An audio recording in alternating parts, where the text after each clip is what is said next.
So good evening, everyone. Good afternoon to Bill joining us from Brooklyn.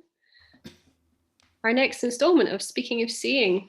This evening, we're going to try and tackle the face of feeling and talking primarily about work again that we don't necessarily know a lot about beforehand, trying to sort of meet things afresh, talk through them.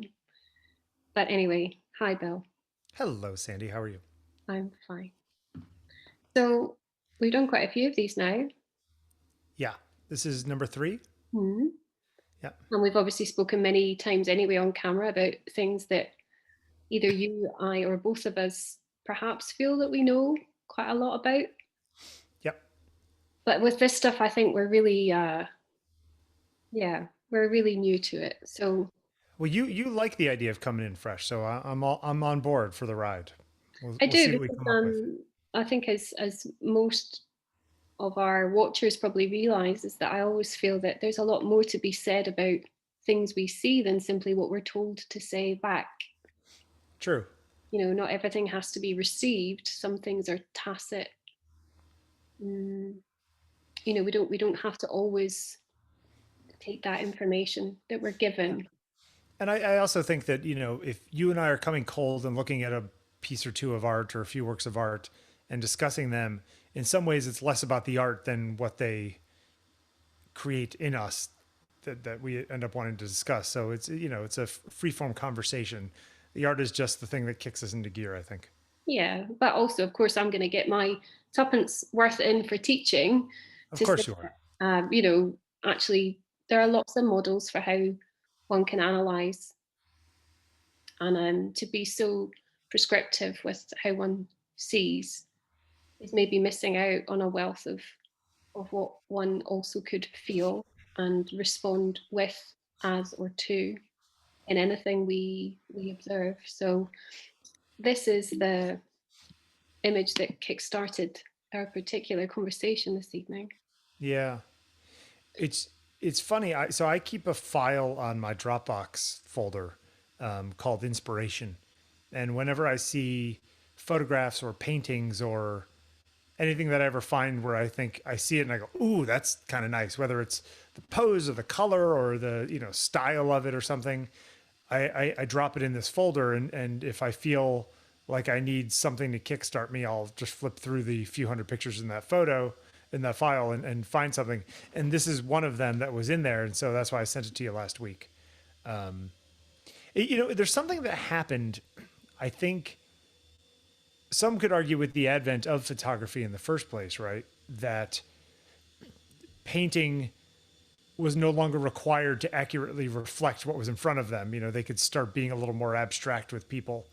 And I think obviously the turn of the century, turn of the 20th century was the big time for that with all of these artists, the ones we're going to talk about, and obviously Picasso and a lot of these people. So it's really interesting when you look at this kind of thing. It's the kind of thing that it's funny that I put it in my inspiration folder because I can't do this in photography. You know what I mean? Like there's this level of interpretation between the reality and the final work that you can do in painting because you're visualizing something and then making it that I'm limited by actual photons bouncing off of things. So I'm envious of this because I don't have this kind of skill. Yeah. Hmm. I mean, you sent this to me, and I hadn't really understood very much about the painting beforehand. What immediately struck me was its similarity to other things. I think a lot of people who perhaps are like me, who've got a kind of rudimentary art history background, who have an interest in art history, we develop these kind of connections, a kind of matrix of how we place things in time and space. Sure. So when I saw this, there were a couple of things that threw up for me. One was Modigliani. Sure. Immediately, the kind of the palette, the pose. Although equally, I think the thing I typed to you when you sent this to me was Japanese restraint. Yeah. Yeah. Um, Before you knew that it was Japanese. yeah, I mean, I haven't seen this work before. Um, so the artist is Tsuguharu Foujita. That is a Francicized name. I mean, his name was Foujita, and over many years of living in Paris, he actually he converted to Catholicism. He Frenchified his name. He also gave himself the first name of Leonard, I think. Eventually, perhaps because there was maybe a fear that his name wouldn't be pronounceable. I'm not sure, but anyway, you can see there he lived between 1886 and 1968, possibly the richest period, um, as far as I think anyway, for art history. So much going on internationally anyway at that period of history. Yeah, I think that also, to your point about art history, this period being really great for it is that it's so much changed, as you're pointing out, and kind of what I was getting at, and yet it was still the kind of thing that your average person. I mean, the constant argument of, real modern contemporary art like that is today, where a lot of people just aren't interested just because they don't get it. It goes over their heads, because it needs more explanation. Things were still at least figurative and that kind of stuff. So people could go look at this painting and still say, oh, yeah, that's a painting of people. And I understand that it's people, and maybe get something out of it, even if they're not into art. It's like, I think of that time. You're also talking about 1918. You're talking about the end of the First World War. You're talking about the Spanish flu. You're talking about, do you like to think about art in the context of the other history that was going on at the same time, like Yes, I do. wars and yeah, I do think, again, this is a very teachery thing to say, but it's always useful to know what's going on in the world around the artist. yeah, context. Um, However, I don't think that's the only thing that's important. We're talking very much about meeting this painting afresh. And actually, even if we didn't have any context for it at all, why did I still say Japanese restraint? What is it about what we see that feeds into our unremembered memory, our kind of sense of something more archetypal, I suppose? Was there one thing was it something about it, like looking at it now, the woman on the right, her left hand down sort of on her lap, and the way Mm. the hands cross in the middle feels very Japanese to me in a way that the faces don't. Do you think it was like one part of it that kind of made you say that? I think the word restraint comes back to it, really. There's a sense that there's a quietness in the painting, and especially for portrait painting. We're used to portraits often being posters of personality. Yep. Um, with this, I'm not sure about the personality being so important. I'm not sure what is important in this painting, other than I feel that it is important for us to look at it and to spend some time with these two women. I don't know if they're guarded or if it's simply that they are ungiving. I don't know what it is that fascinates me about this. Or that the artist may have just looked at them and this was his perception of them, regardless of how they actually were in the room, if it was even taken from real life. He could have just done a quick sketch of his friend sitting on a bench across the room from him, and then painted later. There's something about the eyes that are really just, I mean, sort of beaten down. It almost looks like the woman on the right. Yeah, they're deadened. Yeah. And And yet, almost like black and blue, her eye, the way it is on the right there. You know what I mean? Like it's and yet, not. are they deadened, or are they simply passive? Are they passive, or are they in any way antagonizing us as the viewer? Are they kind of inciting something within us, within me? All these things kind of come up when looking at this painting for me. You know, It's interesting though, but you're seeing it as you're aligning yourself with the subjects. Is that how, like, you're sort of empathizing with the subjects when you no, look at it that way? Okay. no, I'm not actually. And we've spoken before when we talked about Helga and Daydream. Sure. This idea that there definitely is an immediate sense of relationship and becoming the becoming the model, becoming the muse. With this, I don't feel like I become these women, but maybe there's a a universal sense of, could we even say human? I'm not sure. Bill, when you put this in your folder, Yeah. why? Um, for me, it comes down to, I mean, the sort of physicality of the two people in it, and sort of the, excuse me, the angles of especially the woman on the left, her face, the way, like the proportions of her facial features are really interesting to me. Um, You said before that you wouldn't be able to do this I as mean, a you photographer. could take a photograph. I could photograph you and make your nose thinner and smaller, and make your mouth tiny. You know what I mean? Like you could do it. What are you saying, Bill? I'm saying you've got a huge nose and mouth. That's all I'm saying. Um, but sure, you could do those kinds of things, but those kinds of manipulations, they become distortive, not interpretive, when it comes to photography.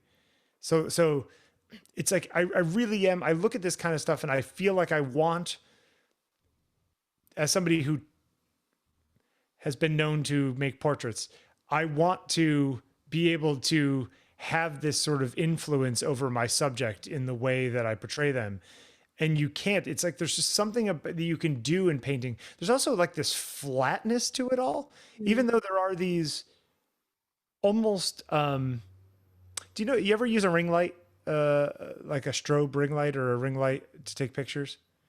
And you end up with that halo around the people, like dark shadow halo.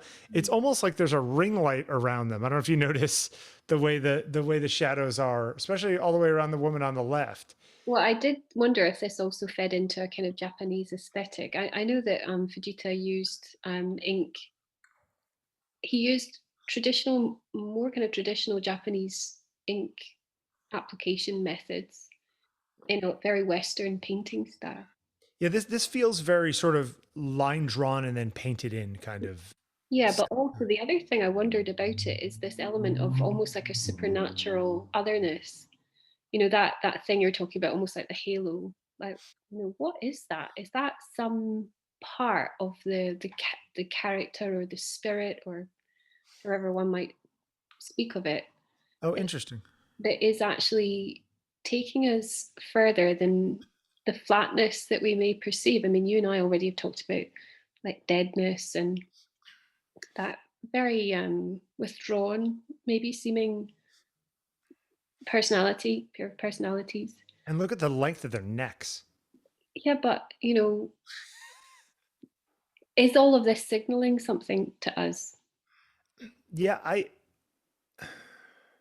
there is something almost alien about them, right? I mean, they also have the weird proportions of the way that we look at, the modern depictions of actual space aliens and that kind of stuff. So there's something about it all being drawn out. It almost feels like they've been wrung of their life a little bit. Like their So pallor. in terms of their Fujita's contemporaries, we're going to talk about another artist in particular in a minute. But he was well known for painting the beautiful women of the day, but also being around and working with many of the very famous artists that we would so readily recognize and know now. I mean, when we look at a Cubist portrait by Picasso, or when we look at work by Juan Gris, or all these artists who were Right. in other ways distorting. Sure. I wonder if we give them such almost like a hard time. I feel like much as you and I are both drawn to this painting, we're also kind of giving it a hard time. I mean, you got to wonder. It's not, obviously these are decisions. I'm not one of those people who are saying that it's lack of skill that makes these people create these people this way. But there is a certain question of what of reality were they trying to expand upon by taking these liberties with forms of the subjects. What were they trying to say by drawing these women out and making them crazy pale and doing all of these things? I mean, it is, we have no idea. These women could have been sitting there smiling, and this is just the way they portrayed him, or he portrayed them rather. Um, do you also think that the relationship between the two, that the one on the left is dominant? Don't know. I mean, that could be something that is about us being challenged in our expectation of what relationship is. It's funny now that I'm just looking at it right now. It almost feels like the left is the daughter of the woman on the right. Hmm.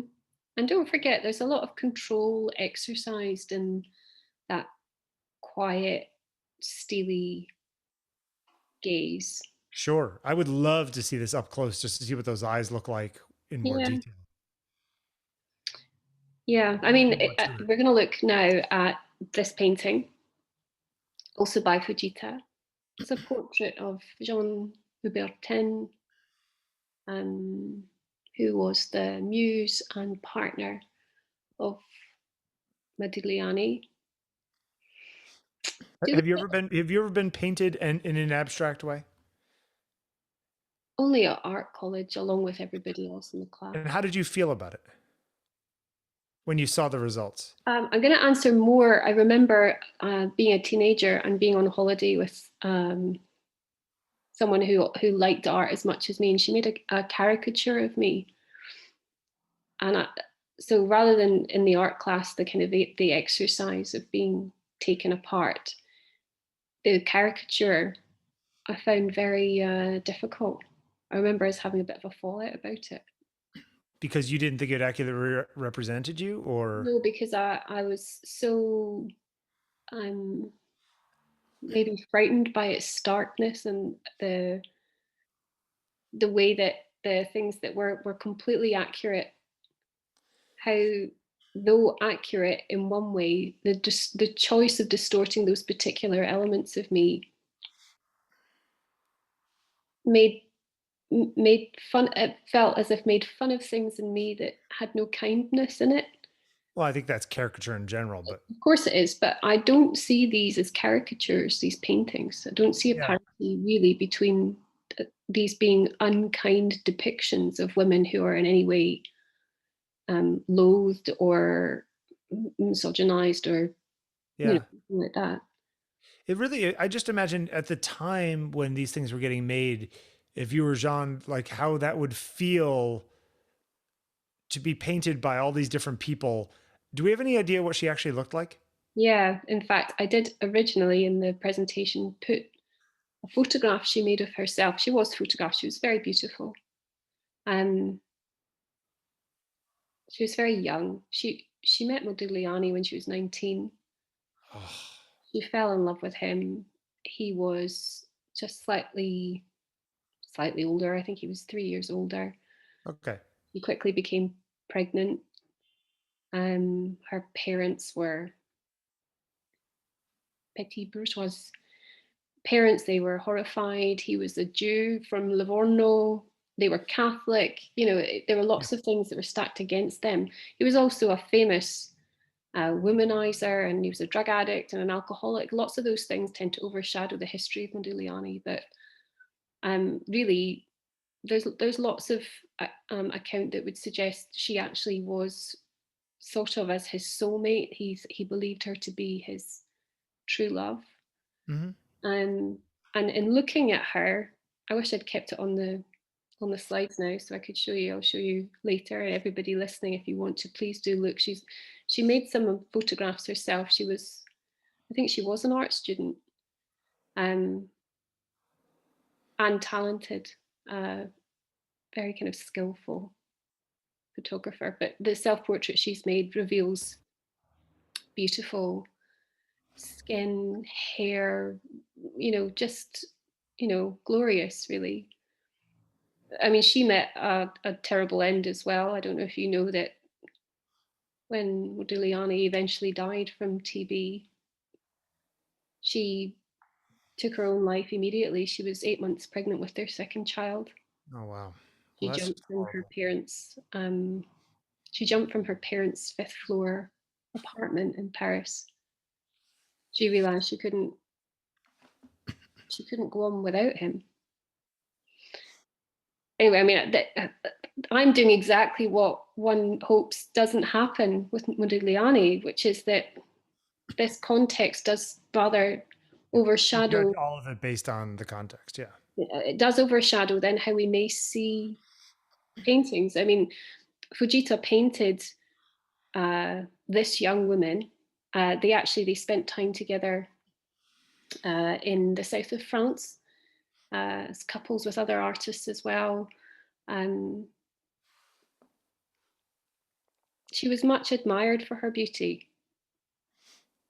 And in this painting, you know, what I love about this painting is that um, she really does look so sad.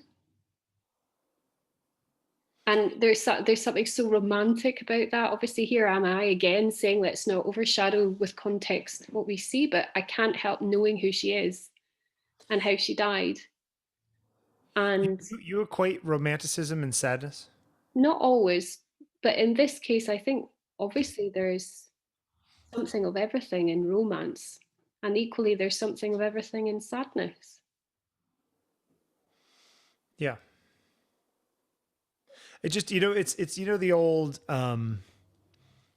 test thing that they've done where they have an actor staring into the lens completely devoid of emotion, and then they show, you know, pictures of war and they go back to the guy, and then they show pictures of babies and they go back to the guy, and the viewer imbues the dead-faced actor with whatever they saw last. So if they saw babies, they go back to him and it's like he's, you know, seeing love of children or whatever it is, and like he sees war and then he looks sad, even though it's the exact same footage of the guy. Do you think that one, not you, but the royal you, um, does the same thing with art? Where, I mean, yes, this woman obviously had a hard time, you know, took her own life and all the rest of it. But in this moment, it was all up to Fujita how she's portrayed, you know? I mean, I just know that I've taken a lot of photographs of people where somebody says, that person looks really sad, or that person looks like they're in a great mood. And the reality of it was the exact opposite. And that's a photograph, you know what I mean? Where there's a lot less gray area in interpretation. But isn't it great that there is grey area at all? I do think what you're saying is completely relevant to particularly looking at portrait painting, portraiture. I mean, we're made to look at people. That's our jobs as humans, you know? Yes, and try and figure out something that enables our survival. Ultimately, we Yep. don't want to be threatened. We do want to be interested. We have a direct and endless relationship with desire through looking. Mm-hmm. Um, but yes, I mean, I project onto this what I know. But likewise, when we talked about Olympia by Manet, do we have to project onto her what we know of him? I mean, the great thing about neither of us knowing an awful lot about Fujita is that um, we can't really project that much of him onto her. True. Whereas this is really how I found out who that painting was by, because you didn't know who it was by, and I Yep. had to think like, how do I find out who it's by so I can cite it on the slideshow? It's because I immediately recognized something of Modigliani in it, and they met each other in Paris in 1913 or thereabouts, along with other painters like Soutine. They would all have known each other. They all painted each other, and obviously each other's muses. When I look at this is also of the fabled muse, the face Right. of feeling. Do you also ever think though that, you know, this guy, he was 25, I guess, when this was made? Think about when you were 25. When you're 25, you don't know anything. It's just amazing that there's so many people that like we I think we sometimes with young artists, especially people who died young, we look at their work as if it has sort of the wisdom of age, when often it's sort of the lack of wisdom of youth is imbued inside of it. Well, You don't like that idea? Modigliani and um, Foujita, similar age, and both painting this woman at a similar time. And I see Yeah. sadness in this one. Yep. But do I see sadness in this one? I know the same information about the person. Right. I don't see sadness in this one. Although it's interesting that, well, Modigliani, like the eyes in these paintings, I mean, it's there's a deadness, there's a mannequin-esque sort of quality sometimes to not the poses, but like the faces, at least in this one especially. I mean, we thought that the eyes looked dead in the other ones. This one, the eyes don't even exist. Well, I mean, he painted Jeanne many times. Yeah. Uh, and as with most of his other paintings of especially women, the eyes have that strange quality of absence. However, there would be lots to suggest that Modigliani's paintings of women, I mean, there's probably lots of opposing opinions about this because he was well documented as a bar hopping, womanizing, addict, drunkard. He really embodied everything one could hope for in the stereotype of a an early modernist period artist. He was, living in garrets and starving, and he came from a very quite an affluent background, certainly a very scholarly background. His mum's family were very smart, and although they fell on hard times financially, he was always kind of lauded and feted as this great person, great mind, great artist. Yet he totally turned tail on that in his life when he arrived in Paris within a year.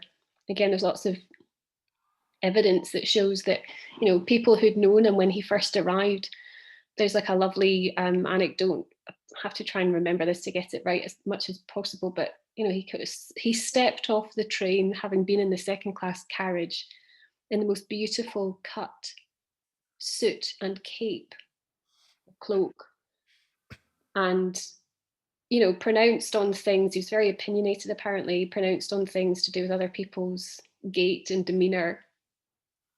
But within a year, he'd started to absolutely hate um, the kind of the world of that, I guess, almost like a middle class value. He'd started to turn the tables on everything that he'd known and learned, very classically trained, been to lots of different schools, Florence and Rome, and um, he wasn't shy or unknown to privilege in so many ways, and yet by the time they both died, they lived in real poverty. They scraped by on a meager amount sent, I think, by his mother, who hadn't completely rejected them. Um, I can't remember why I was telling you that, but anyway, he paints women maybe as vessels, but one could also say that perhaps he paints women with a really kind of direct authority, not of him, but of them. Their presence within the frame is usually quite large, their colours are bold, their forms seem statuesque, and yes, there's the flattening out of that visual plane that we would see in a lot of this period of painting. He's not well liked by art history. He's not lauded the same way that obviously Picasso or Sure. some of his contemporaries have been. Even Soutine has become much better, maybe better liked by critics than Modigliani. But Where do you go ahead? the Finish public that. love Modigliani. Yeah. Where do you come down on the um, benefit of suffering when it comes to an artist? Obviously, not required meant to be miserable, but so many famous artists were in some way really flawed. And I mean, obviously, a lot of it probably comes down to some sort of mental illness that manifests itself as all these other things. Well, I mean, hang on a second. Is any human perfect? It's just that perhaps No, no, no, no. artists are expressing the thing that we can see the artist's flaw. I guess what I mean is, you have somebody from, as you were saying, a good background who basically turned their back on it and lived in semi squalor. Obviously, that was some level of either weird rebellious choice or, again, mental illness of some kind, which led to the addictions and the womanizing and all the rest of it. And I mean, this is a common tale of it's the same thing as like Pollock, right? Like going around with all the women and drinking like a crazy man and kind of just obviously having some serious mental stuff going on. There's some, especially, the sort of the younger artist who almost wants to suffer because their art will be better. Well, there is a lovely quote by Modigliani, which of course I cannot remember word by word, but it's essentially what you've just said, that he hoped to have, it's like he hoped to have a short and powerful sort of philosophical life. Yeah, but That's is that just weird young hubris and kind of, I don't know. Whenever I hear that kind of thing, like I understand it. I have the same sort of romantic desires, but then there's other parts of me that think, no, that's a kid being an idiot. You know what I mm, mean? Like that's easy to say when you're young and things are going well, and it's like I'm gonna burn out and hot, and my life is going to be passionate. And it's like your life is going to be 27 years long because you know you, well, I mean, he you wasn't a baby when he died. And also, I think we mustn't discount the fact that he'd been a very sickly young person. yeah, He'd had, I think, pleurisy or pneumonia when he'd been very young. He then contracted tuberculosis, which eventually slowly killed him off at age whatever he was, 35, 36. yeah. And also, he would have known he was dying. Now, I don't think that knowing one is dying qualifies one for, like the human Olympics of feeling. However, I do think it absolutely shapes how one receives and responds to the world. Okay, but do you think it leads to better work?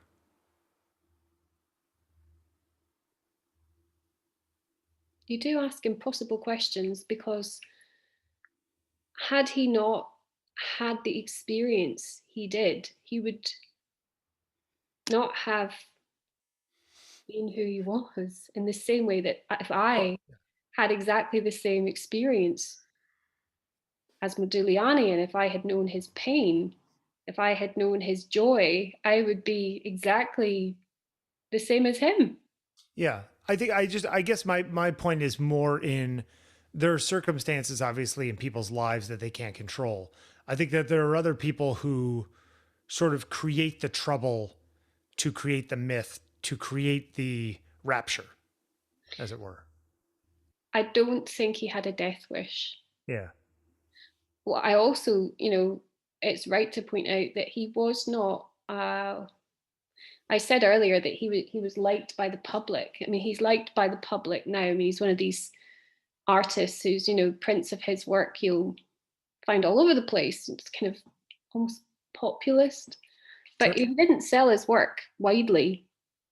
He had very little luck with selling work, and often he would, exchange sketches in taverns, apparently with extraordinary grace and elegance. He would sort of produce a produce a little sketch, and someone would buy him a meal or something. But he had this incredible, I don't know if it was stupidity, fortitude, integrity, what it was, but he would not have people demean him. If somebody tried to barter with him for his work, he wouldn't have any of it. He knew its value, Right. apparently. Yeah. Um, all this stuff, I think, wow, this could just become like a fable, couldn't it? But I think that's the problem. I think a lot of this stuff, especially with great artists, ends up being these people get turned into not people. They get turned into archetypes and myth, you know. Well, quite. And I think that's why there's a great deal of caution, perhaps by critics when looking at Modigliani, Yeah. because they realize his personality, his posthumous personality depiction is so powerful, so much rooted in like a stereotype of what an artist would have been like at that period in history. That it's really difficult to get past it. But if we just look at the painting, we understand this painting as an expression of something that a person saw or felt, certainly experienced. What are its qualities? What does it speak to? Um, Do you have an opinion between these two artists with a similar subject? Do you like one over the other? mm, well,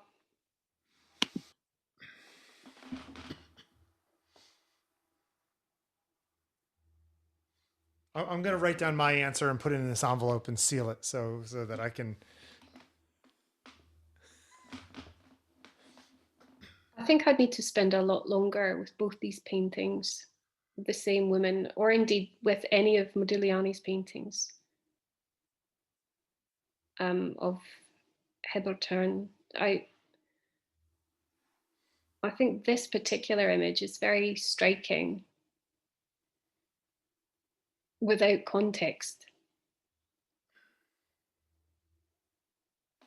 Yeah, I would take the Foujita paintings any day of the week, including Sunday. But in terms of our title, The Face of Feeling, Yeah. this idea of we projecting ourselves back into paintings. What do you see when you look at this woman? I think, it's interesting that I think I don't trust any of these three paintings as any sort of representation of the subjects. Um, I, Can I just ask quickly, did you trust Helga? Did you trust Daydream? yes. Yeah. Because I don't know, there's something, I mean, we had a long conversation about the relationship between her and Wyeth. There was something less muddled in my understanding of what was going on there. I could grok what in the computer term. I could grok what I could understand what was going on in that relationship, and therefore I could see that and say, okay, there's a directness going on here. Where in all of these three paintings, I feel like the two artists are looking at the model and saying, how do I put my spin on this person? And I think maybe part of it is to do just with the style that Wyeth is far more literal in his painting than both of these are much more abstract. I think, isn't it a folly to believe that that isn't still spin? Oh, I'm sure there is, but like, there's just something about it. I guess maybe also, do you think it has anything to do with the fact that because Daydream was painted in a way and put inside his friend's house that it wasn't meant for public consumption to some extent? That changes. You could trust it more. It was almost made in a cone of silence.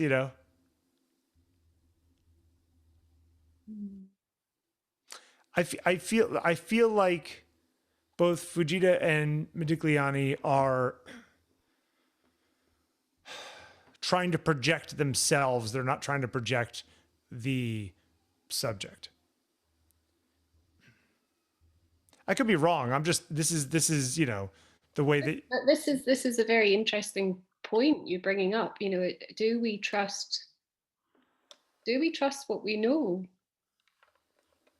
Should you ever trust anything? Well, we could look at it as, is something unspoken more reliable than what is spoken?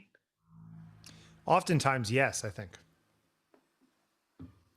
Because it hasn't been put through. It's really interesting. Are you speaking literally of language, or are you just speaking of? Because what is the old adage? Was it Frank Zappa? Writing about music is like dancing about. Was it? Was it? No, writing about music is like painting about choreography or something like that. What is the quote? Do you know what I'm talking about? Vaguely, yeah. That the idea in that is that words and the stories even that you have read or heard or quotes you have from Modigliani, all of that is through the lens of words, which are just as interpretive as these guys putting a paintbrush to a board, you know. Yeah. I mean, even look at the way in which we both received what the other has said about these things. Sure. You know, how comfortable we are in our nice lives when we think about Modigliani and his garret, stricken with poverty. You rush in with, it must be his choice. Yeah, I and that is absolutely a thing, but that also has to do with my own. I am very much about personal agency and taking responsibility for the things in your life. So I mean that is my lens that I see a lot of things through. So absolutely, that's you know I think this character here, Fujita, strikes me with what very little I can glean about him. Just looking at him in kind of context again of that era, Modigliani. Nonetheless, he came from Japan. He uprooted himself. He left a wife behind in Japan. They had to get divorced a couple of years later. I don't think he ever went back. yeah. Could you And imagine going from one side of the world and just plopping yourself down in a completely different society? It's well, it the doesn't guts happen to very take to do often that. even now, does it? So Yeah, it's so much easier to do that now in a practical way. sure. But the risk that would have been involved in that, he was born in the Meiji period. He was would have been a very traditional, I assume, would have had a very traditional Japanese background. The application of the ink perhaps says, and I don't know for sure, but I will look it up later, that he had some pretty traditional Japanese painting study under his belt. I mustn't forget also, thinking about archetypes. Um, we're bringing everything we have to this. He was bringing everything he had from his own Japanese culture. Sure. Yep. And, this period in history, there'd already been that kind of movement of Japonisme, of Art Nouveau, where there was a keenness of interest in Japan, uh, in France, in the West. Well, he must have really fallen for Western art in order to move to Paris to study. Yes, to kind of come back that other way. I mean, is it Kenzo Ataka's the other very famous Japanese artist who came out of Japan to work in a kind of more expressionistic method of painting. But this particular mode of portraiture also, it's just highly unusual, I want to say. But then, of course, I could put it next to Modigliani and say that there's a commonality. Yet they're coming at it from very different backgrounds. I'm impressed that you pulled out the Japanese nature of the first one right off the bat.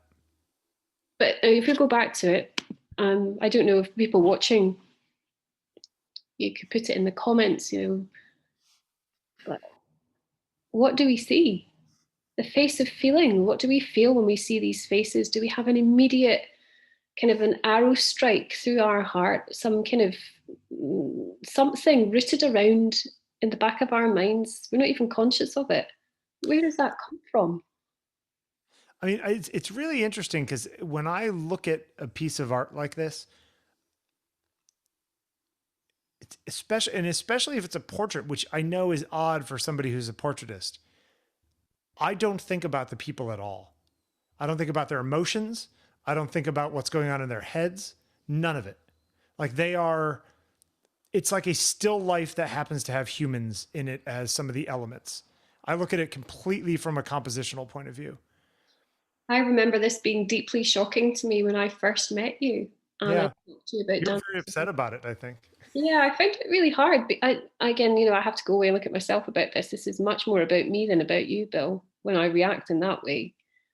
I find that so hard to get my head round that after studying your photographs from afar, working with students on your photographic style, or what I thought was pretty much truthfully like the symbol, everything Bill Wadman for me was about dancer's emotion. For you to tell me that uh, it wasn't that important, but it certainly wasn't the thing to define you as a photographer, and also that those fluid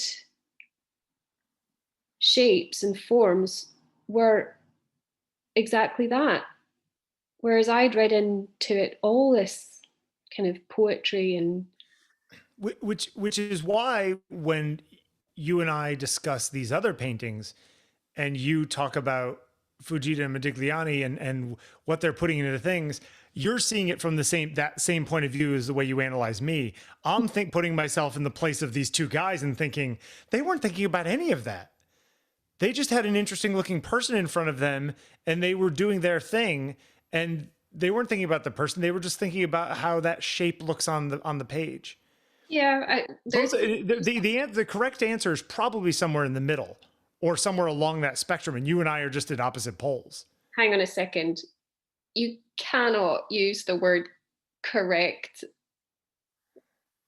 Both of us. When it comes to interpretation, or okay, correct because the answer does not exist, or because the answer died with the people who made the thing. If you and I were The looking at a answer is an contemporary ongoing painting, moment. wait, say again. Sorry, good. Well, the answer is like an ongoing moment. And again, it's very difficult to speak about this using language in this way, because then I categorize things that actually are not about category. In the same way that I'm always so reluctant to say that something is good or bad. In fact, I don't think I would maybe ever say something was good or bad, Yeah, really. If I was really engaged with the thing I was looking at and speaking about, those values, um, they don't come up. but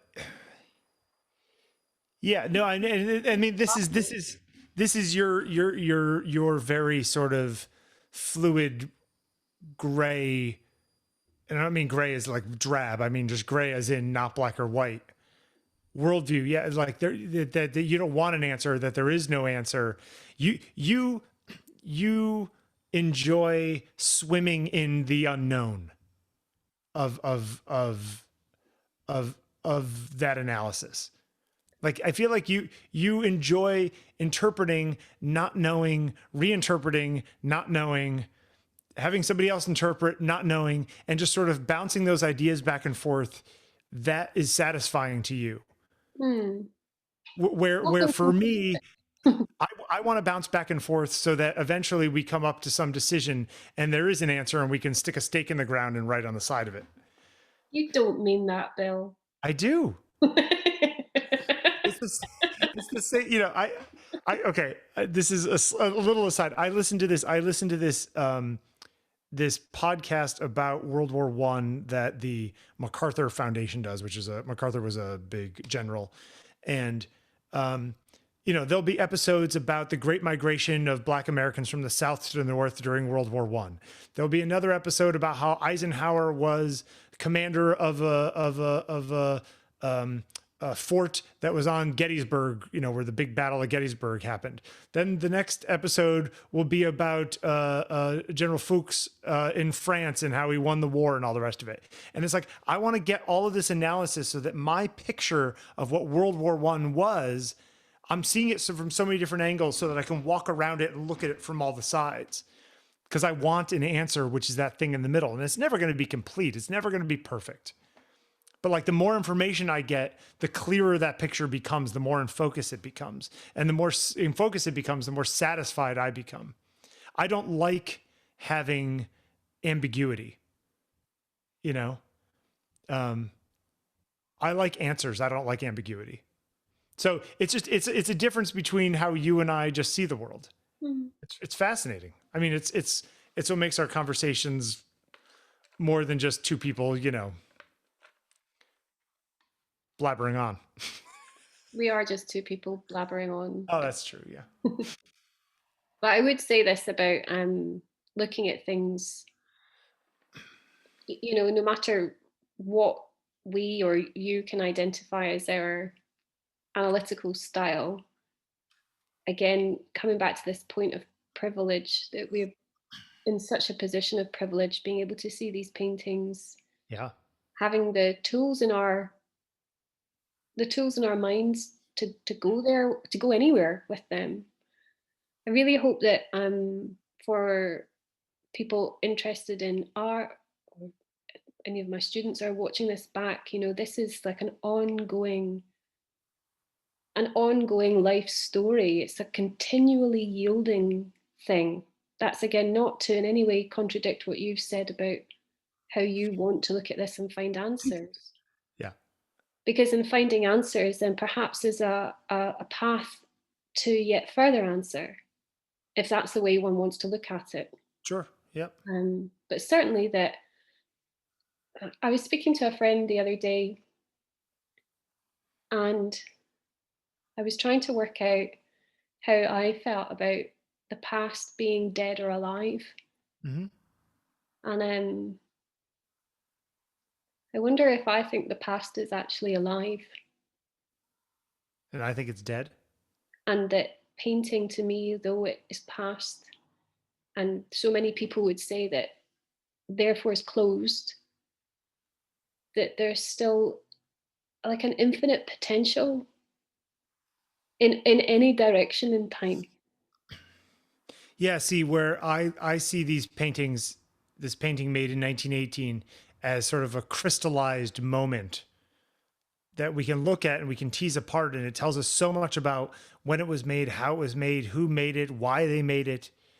But that ultimately there is a truth there. Whether or not we can know it now because some of that information has been lost to time is another argument.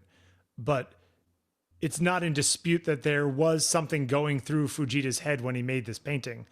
If he was still alive and I could ask him what it was, or go read a book and he would say, yeah, actually, I was in love with the woman on the left and the woman on the right was in love with me. And therefore I painted, I feel like there is an answer somewhere in there.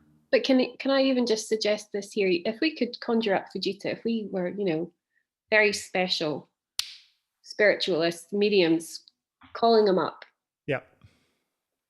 and he appears on the screen now in his own little room with his own microphone somewhere. Yeah. And you say to him, "Hey, Fujita, you tell us. Can you tell me who these women are? How you felt about them?" You said before that what is unspoken is more reliable than what is spoken. True.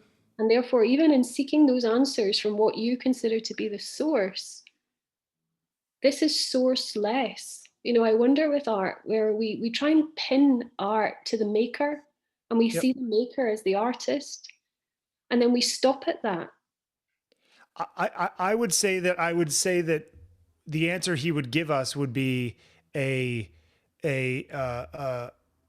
like a faulty narrator kind of situation where you couldn't necessarily trust what he said, but that it would be more information than having no information at all.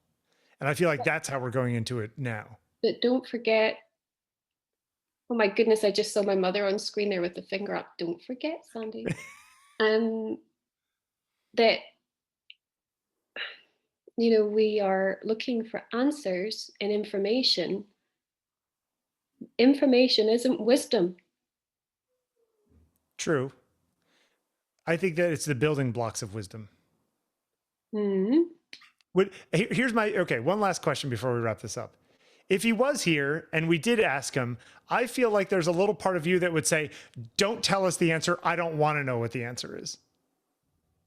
Is that true or not true?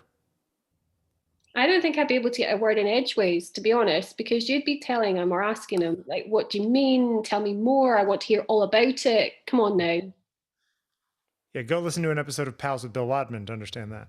You'd be asking him, can you come on Pals with Bill Wadman? Mm-hmm. Tell me all about it. I'd be cut out. So what would your answer be? Would you want to know or not want to know?